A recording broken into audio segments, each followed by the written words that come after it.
Stop. Terima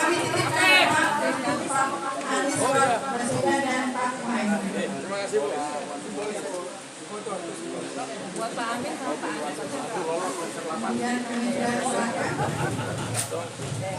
tidak bisa memajukan anak. Oh iya. Terima kasih, Pak. Terima kasih.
Alumni Universitas Indonesia dari lintas angkatan antar fakultas tentang dukungan atas capres cawapres Anies Rashid Baswedan dan Muhaimin Iskandar Amin pada pemilihan presiden 2024. Dengan kesadaran bersama, setelah mengikuti dengan seksama proses pemilihan presiden dan pemilihan umum pemilu 2024 yang sedang berlangsung, kami mendeklarasikan pernyataan berikut.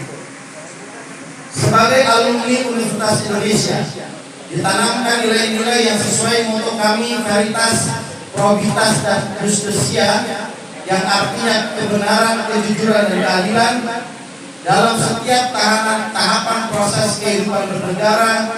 Komponen sivitas akademika UI senantiasa berkomitmen membela kepentingan rakyat.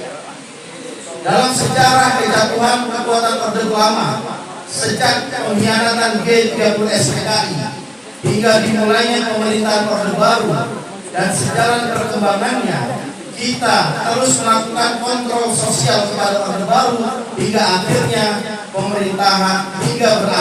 pemerintahan Soeharto. Dan ini berlanjut pada masa reformasi yang mencatat peran yang disumbangkan sivitas akademika UI bersama komponen masyarakat lainnya. Kesadaran sebagai kekuatan moral berbekal pada pembentukan integritas yang didasari kesadaran akademis selalu memicu aktivis dalam menyuarakan hati nurani rakyat.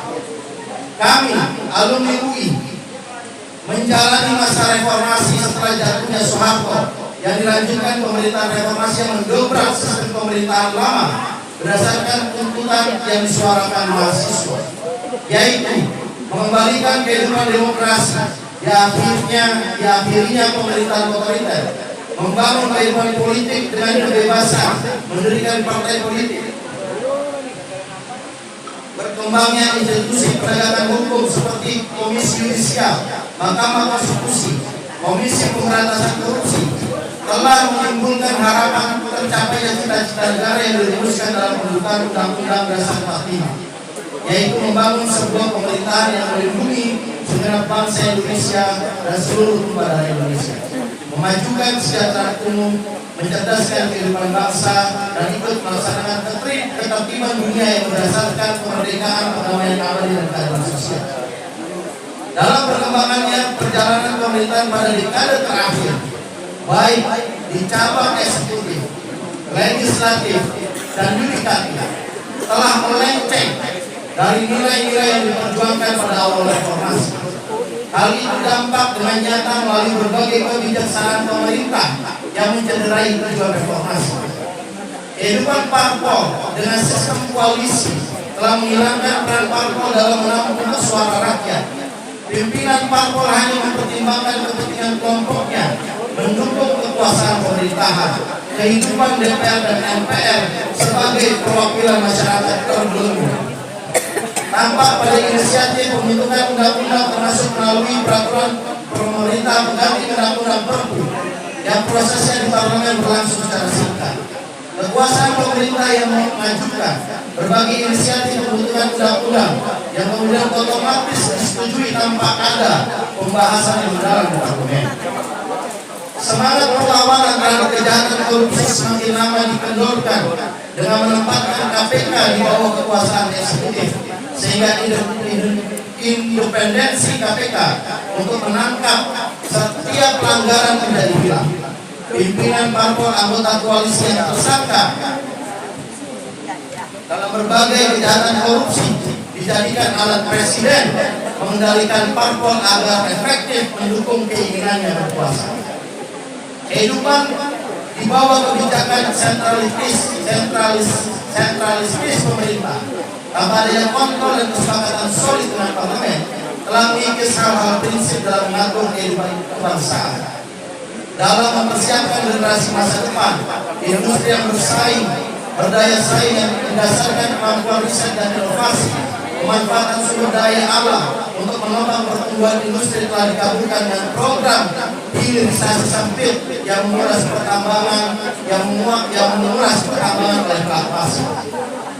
Penegakan HAM dialihkan untuk penghapusan kejahatan pemberontakan Partai Komunis Indonesia (PKI) dan memulihkan pelaku pemberontakan menjadi korban yang perlu disantuni dan direhabilitasi.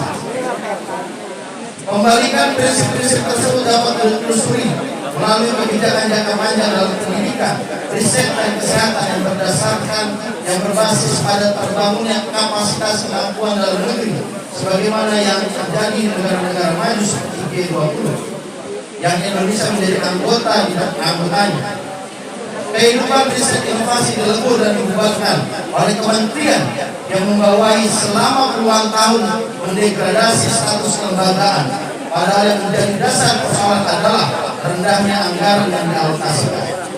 Otoritas kelembagaan dan insentif pemerintah untuk memanfaatkan kapasitas dan pemanfaatan hasil penelitian dan pengembangan dalam mengisi kehidupan produksi yang mengutamakan kemampuan dalam negeri.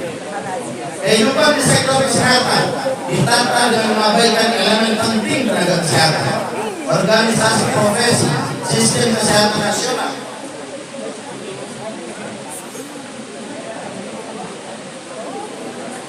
menggantungkan upaya kesehatan yang mengandalkan alat kesehatan ALKES, obat-obatan dari luar negeri untuk mencegah pandemi, dan senantiasa menggantungkan kehidupan yang mengabaikan perkembangan kemampuan dan riset di dalam negeri. Perkembangan kehidupan politik yang kita amati semenjak adanya kehidupan pemerintah yang berkuasa untuk memperpanjang kekuasaannya dengan berbagai alasan, antara lain adanya pandemi COVID hingga banyak program yang belum terselesaikan, telah dengan keras ditolak. Antara lain adanya kalangan yang mendalam masa untuk menghasilkan pemerintahan yang tidak percaya lagi pemerintah dapat melaksanakan pemilihan umum yang jujur dan adil, ditengarai maraknya pemerintahan pengalaman penyelewengan pemilu 2019 yang semakin banyak dibuka publik. Mengapa alumni mendukung? Perjalanan kehidupan bernegara masa reformasi telah membawa negeri kita menjadi salah satu negara besar yang kata pemerintahnya diatur melalui pemilu secara periodik dan pemerintahan dan pemilihan presiden yang dilaksanakan secara langsung dengan cara one man one vote. Dalam hal ini Indonesia melakukan loncatan besar karena prinsip ini dijalankan secara penuh oleh sedikit negara berpenduduk besar di dunia. Berdasarkan ketentuan yang berlaku telah ditetapkan 3 pasangan calon presiden dan calon wakil presiden. Para calon pasangan tersebut sudah menyusun masing-masing kebijakan yang mereka pertampilkan dalam proses pemilihan. Ini yang paling penting. Dalam perspektif kami, alumni Universitas Indonesia mengamati berbagai ide yang dikemukakan oleh pasangan Anies Mohaimin Amin yang mengusung tema perubahan dengan mengkoreksi segala macam kebijakan yang diberlakukan pemerintahan selama ini, mengamati secara mendalam perkembangan politik, sosial, dan ekonomi dalam proses demokrasi yang sedang berjalan. Kami, alumni UI, berkomitmen ikut mengamankan proses pemilu dan mendukung pasangan Anies Rashid Baswedan dan Muhaimin Iskandar yang diajukan oleh koalisi Partai Nasdem, PKS dan PKB dalam pemilihan presiden 2024. Kami menjaga agar hukuman ini tidak sekedar melengkapi pemikiran dari parpol pendukung dan mengawal agar terselamatkan dari dominasi partai pendukung saja. Menyadarkan alumni mengapa kita turun dan mengajak memilih bagi alumni dan jaringan di bawah pengaruhnya.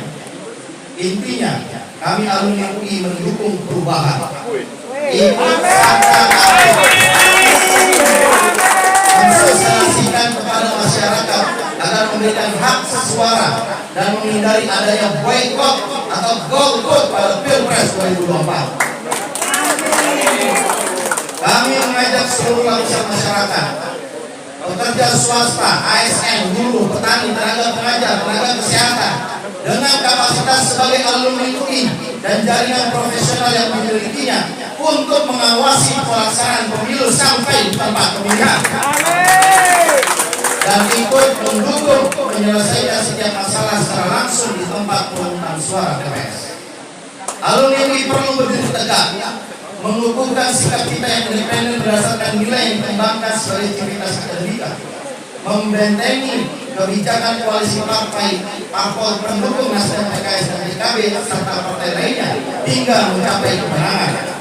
Sejauh yang ditegakkan adalah pagar-pagar dengan prinsip-prinsip moral force, independensi, kebebasan akademik. Disitulah kami alumni ingin ikut berpartisipasi memperjuangkan kesejahteraan rakyat melalui prinsip-prinsip perubahan. Sejalan dengan dialektika dan penggunaan pergumulan dalam debat antar calon, konsep awal para calon akan terus diperkaya. Kita serahkan tim pemenangan nasional TPN Amin Timnas yang terus-menerus memutakhirkan perkembangan. Amin, Anies dan Muhaimin membawa pesan perubahan untuk menyongsong Indonesia yang lebih baik untuk anak cucu kita. Mari kita. Jakarta 7 Januari 2024. Saya tidak menyangka Bapak Ibu menuliskan sekian banyak. Ini seperti resume debat kita. Begitu mengenal detail satu persatu nanti akan saya sampaikan kepada beliau. Sekali lagi saya menghargai dan apresiasi yang tinggi kepada Bapak Ibu semua yang masih memikirkan negara ini untuk menjadi lebih baik lagi. Jangan lupa ingat tanggal 14 Februari coblos nomor 1%.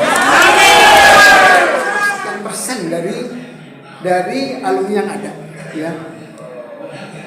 Ini pun yang saya bilang tadi bahwa ini cuma ada sekitar 1.500 lah semua sekitar alumni yang tergabung dalam ini. Cuman dari sini pun ada banyak faksi-faksi gitu. Ada faksi yang ingin menjatuhkan rezim, ada faksi yang terus-menerus istilahnya kita mengkritisi kebijakan-kebijakan yang ada. Nah, kami adalah orang-orang yang ya sesuai dengan kemampuan kami lah. Kami bikin deklarasi, kami istilahnya kami bikin kayak kerja sosial, ada baksos gitu, kayak begitu. Jadi kita setiap minggu setelah waktu kampanye dimulai, setiap minggu kami selalu berpindah tempat untuk baksos. Mungkin pernyataan khusus, pernyataan resminya kalau memang alumni ini memberikan dukungan kepada Pak Anies kali ya Pak. Kalau seperti dari alumni ini menyatakan dukungan. Sebenarnya gini. Jadi ini ada sebenarnya kita punya. Jadi silahkan aja nanti nanti ada deklarasinya. Silakan untuk diperbanyak. Jadi apa sebenarnya sih yang kita inginkan gitu. Jadi kita bukan sekedar kita dukung Anies gitu, bukan. Tapi ada apa-apa yang kita inginkan. Baik. Oke, terima kasih. UI Perubahan menghimbau semua alumni PTS Indonesia ikut mengawasi terlaksananya pemungutan dan penghitungan suara di TPS-TPS dan kemudian nanti melaporkan kalau ada pelanggaran. Kita akan lanjutkan informasinya bagaimana caranya nanti koordinasi dengan komandan atau kapten dari Anies Baswedan. Demikian.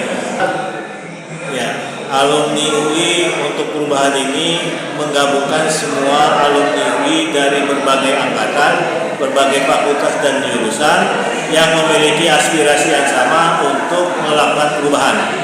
Dan karena itu kami bersama-sama bergabung. Hari ini kami melaksanakan deklarasi dukungan terhadap Anies Baswedan dan Muhammad Iskandar. Presiden! Presiden! Presiden! Wakil Presiden! Wakil Presiden! Wakil Presiden! Anies menang! Anies menang! Anies menang! Ini baru namanya UI. Saya tadi pagi Pak dari jam 7 saya udah keluar rumah Pak. Tapi saya ditelepon terus sama Bu Gina. Mana Bu Gina? Gimana ini Pak? Jadi enggak Pak? Jadi enggak? Wah, saya stres sebetulnya. Assalamualaikum warahmatullahi wabarakatuh. Selamat siang dan salam adil makmur untuk semua. Untuk pesannya Pak Anies begitu. Salam adil makmur untuk semua. Yang saya hormati para panelis atau apa yang ada di depan ini, Bapak Ibu yang sangat terkenal dan tidak saya sebutkan satu persatu. Nanti saya sebutkan satu persatu, yang lain kok saya nggak disebut. Padahal cara memberikan sambutan yang baik itu Pak harus disebut Pak. Cuma saya tahunya cuma Pak Lukman, Bu Gina, nanti yang lain kan nggak enak. Ya. Bismillahirrahmanirrahim. Alhamdulillah wassalatu wassalamu ala asrofil anbiya'i wal mursalin wa ala alihi wa sahbihi ajma'in. Amma ba'du. Saya terus terang bangga siang hari ini menerima jaket kuning. Ini saya tunggu sudah lama Pak. Betul Pak. Saya sudah sampaikan kepada Pak Lukman pada waktu ketemu saya di situ Pondok. Betul Pak Lukman ya? Kapan nih jaket kuning UI ini menggetarkan pasangan 01? Ternyata sekarang hadir. Begitu Bapak audiensi pada waktu itu ke saya Pak, 2 hari atau 3 hari Pak, alumni ITB menyatakan ingin seperti ini. Belum Bapak lakukan deklarasi ini, alumni UGM juga Pak. Coba, artinya Pak, jaket kuning ini mendahului Pak, membuat getar halaman. Begitu ya. Jadi saya betul-betul bangga Pak dengan akademisi apalagi yang senior-senior ini. Kita Pak di pasangan 01 ini Pak punya 3 kegiatan Pak. Yang pertama Pak, pasukan 01 itu adalah pejuang perubahan. Bapak Ibu ini termasuk pejuang perubahan. Kalau HRN kita sebutnya relawan. Kalau relawan itu Biaksono. Kalau sini grade-nya naik. Pejuang perubahan. Semangat ya kalau disebut pejuang perubahan. Jadi pejuang perubahan ini adalah pasukan terdepan dari pasangan 01. Di samping partai, masyarakat, utamanya pejuang perubahan. Jadi itu yang harus menggaungkan Pak ke seluruh antero masyarakat Indonesia untuk bisa memilih pasangan 01. Ya, itu saya sampaikan di situ Pondok. Saya bilang Pak, setelah ini bergaulnya kepada teman-teman kita, saudara kita yang belum memilih 01. Kalau udah sama-sama memilih 01,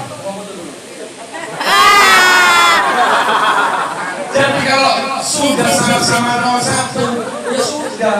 Tapi yang belum ini harus kita ajak.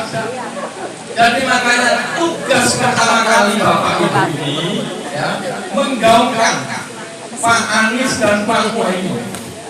Beliau berdua selalu mengatakan jangan menjelek-jelekan pasangan lain. Tidak. Tapi sampaikan apa yang sudah dilakukan yang baik-baik dari Pak Anies maupun Pak Muhaimin. Banyak sekali. Ya, bisa dilihat di Google itu kalau nggak tahu. Jadi yang pertama kali tugas kita itu gaungkan ke seluruh antero Indonesia. Hampir tiap hari, Pak, Bu, Pak, halo. Jadi hampir setiap hari pejuang pembangunan maju. Kemarin Pak, Bapak boleh percaya boleh tidak? 959 simpul relawan datang ke sini Pak, saya undang. Jadi bisa Bapak bayangkan itu. Simpul itu, satu simpul itu bisa ribuan Pak, seluruh Indonesia. Ada yang 38 provinsi, maksudnya struktur organisasinya. Datang ke sini Pak, untuk menyatakan apa? Perubahan.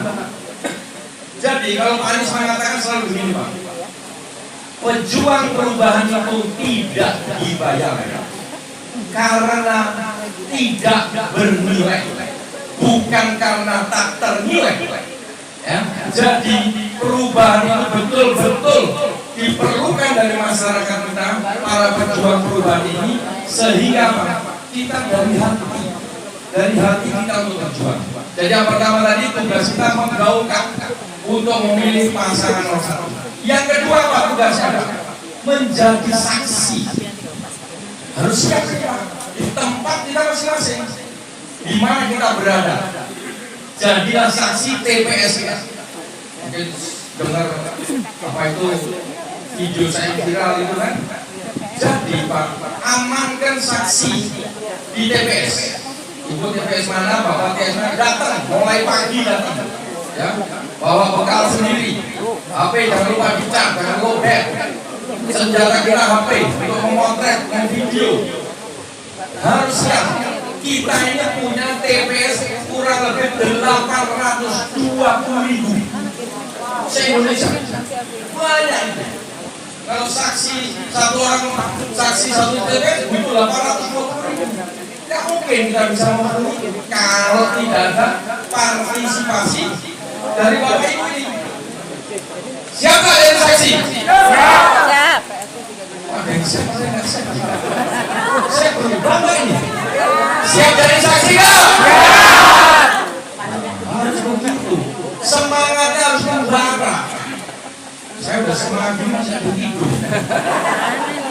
Jadi jangan lupa Bapak Ibu ya, tugas kedua kita adalah saksi. Setelah dua ini habis, gaungkan kemudian saksi, ada lagi satu yang penting. Apa itu? Harus dikawal dengan sistem IT. Kalau ini nggak ada sistem IT, wassalam. Ya. Jadi tiga hal ini satu harus kita benahi, harus kita isi. Baik gaungkan tadi, kemudian saksinya, kemudian IT-nya, itu semua yang akan kita lakukan secara bersama-sama. Jadi Bapak Ibu jangan gentar, ya. Jangan gentar, ajak kiri kanan, depan 40 rumah, belakang 40 rumah, kanan 40 rumah, kiri 40 rumah, untuk sama-sama memilih pasangan 01. Pasangan 01 dapat dijual Pak, banyak kelebihannya, ya kan? Yang diinginkan atau tagline apa? Perubahan. Apa sih yang harus dirubah itu? Ada 5 hal, ini paling gampang. Saya kasih jembatan keledai. Kalau dulu dosen saya ngajarkan begitu. Kalau ngapalin sesuatu, huruf depannya diingat. Betul ya? Masih begitu. Ya. Singkatannya PPLKH. PPLKH. P yang pertama, pendidikan yang murah. Nah, ini pakainya Bapak Ibu. Ya, itu Pak Anies selalu mengatakan pendidikan yang murah supaya kita punya anak cucu bisa mengikuti jenjang pendidikan sampai setinggi-tingginya. Seperti Bapak Ibu dari profesor, dari dokter, apalagi insinyur. Ya. Jadi itu P yang pertama. P yang kedua, perumahan yang murah. Ya. Apalagi besok ini, bukan besok, nanti malam itu kan topik debatnya itu adalah salah satu pertahanan, keamanan. Di situ nanti akan disinggung masalah kesejahteraan, salah satunya perumahan. Jadi perumahan harus murah. Yang ketiga huruf apa, Bu? L. Pakai huruf S. L. PPL. Ya. L itu apa? Lapangan pekerjaan. Ya. Lapangan pekerjaan yang mudah. Sekarang anak cucu kita lulus universitas susah dari pekerjaan, betul? Susah apa susah? Betul ya? Mahal. Ya kan? Yang keempat tadi apa? Kesehatan. Ya, kesehatan. Negara harus menjamin. Jangan masuk rumah sakit mesti ditanya dulu. Punya asuransi, punya duit, BPJS-nya level apa? Bagaimana orang sudah? Ya, ini akan dirubah semua oleh Pak Anies apabila menang. Insya Allah menang. Amin. Yang terakhir huruf apa?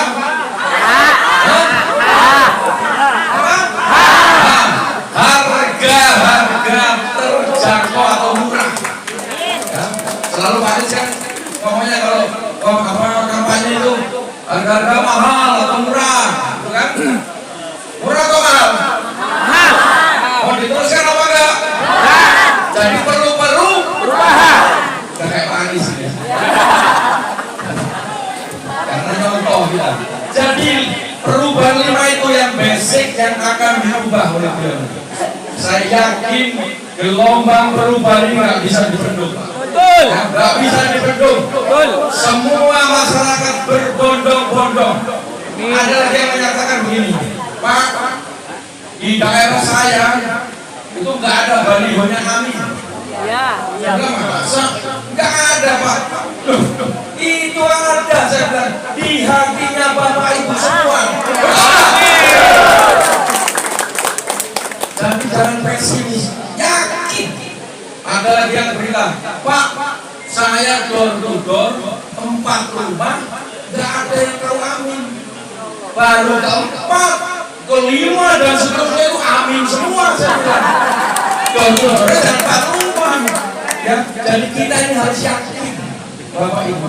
Yang pertama kita harus ikhtiar, ya, ikhtiarnya maksimal. Setelah itu urusan kita serahkan kepada Allah Subhanahu wa taala. Amin. Kita ini bisa sampai posisi ini banyak tilwin, banyak dorongan dari langit. Ya, itu Pak. Kalau kita secara normatif susah Pak. Baliho aja nggak ada lagi. Gimana? Ya kan? Tapi saya yakin dengan semangat Bapak Ibu yang sudah berumur ini masih memikirkan negara yang ingin berubah yang menjadi lebih baik. Saya salut. Tepuk tangan untuk Bapak Ibu.